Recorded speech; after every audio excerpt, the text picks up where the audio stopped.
Marathon থেকে আপনাদের সঙ্গে আছে আমি খালেদ মহিউদ্দিন। গণতন্ত্রের জন্য, গণতন্ত্র কায়েমের জন্য, মানুষের ভোটাধিকার ফিরিয়ে দেওয়ার জন্য এবং মানুষের হাতে মানুষের ক্ষমতা ফিরিয়ে দেওয়ার জন্য কোনটা সঠিক বন্দোবস্ত তা নিয়ে নানা ধরনের আলোচনা চলছে।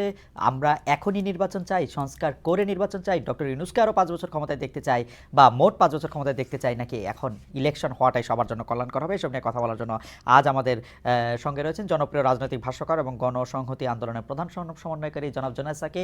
জনাব জোনায়েদ সাকি, আপনাকে আমাদের অনুষ্ঠানে স্বাগত জানাই।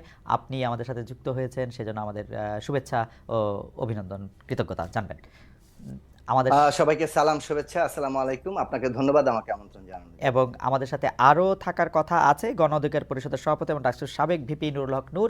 তিনি কিছুক্ষণ আগে একটা মেসেজ পাঠিয়েছেন যে তিনি গাড়ি ছেড়ে বর্তমানে মোটরসাইকেলে আছেন। তিনি যে লোকেশনটাতে আসবেন বলছেন ৫ মিনিট দেরি হতে পারে, আমরা তিনি আসলে তাকে সংযুক্ত করছি। এই মুহূর্তে আমরা একটু সাকিব ভাই আপনার কাছেই যেতে চাই। প্রায় মাসখানেক ধরে একটি ক্যাম্পেইন নিশ্চয়ই আপনি লক্ষ্য করেছেন যে সোশ্যাল মিডিয়াতে এই ক্যাম্পেইনটি বেশ জোরে সোরে দেখা যাচ্ছে। একটি হচ্ছে যে ডক্টর ইউনূসকে ৫ বছর ক্ষমতায় চাওয়া, দ্বিতীয়টি হচ্ছে বিএনপির যেসব নেতা জাতীয় নির্বাচনের দাবিতে সোচ্চার তাদের ব্যঙ্গ করে ক্যাম্পেইন।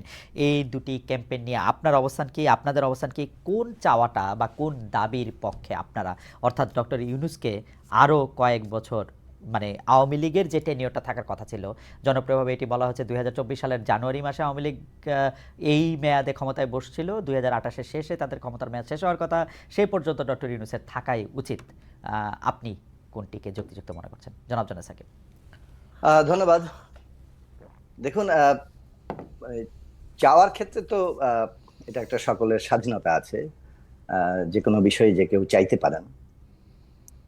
কিন্তু আমরা যখন ৫ই আগস্টের এই অসাধারণ গণ অভ্যুত্থানের পরে এই অন্তর্বর্তী সরকার গঠিত হয়েছে ফ্যাসাদ ডক্টর মোহাম্মদ ইউনূসের নেতৃত্বে,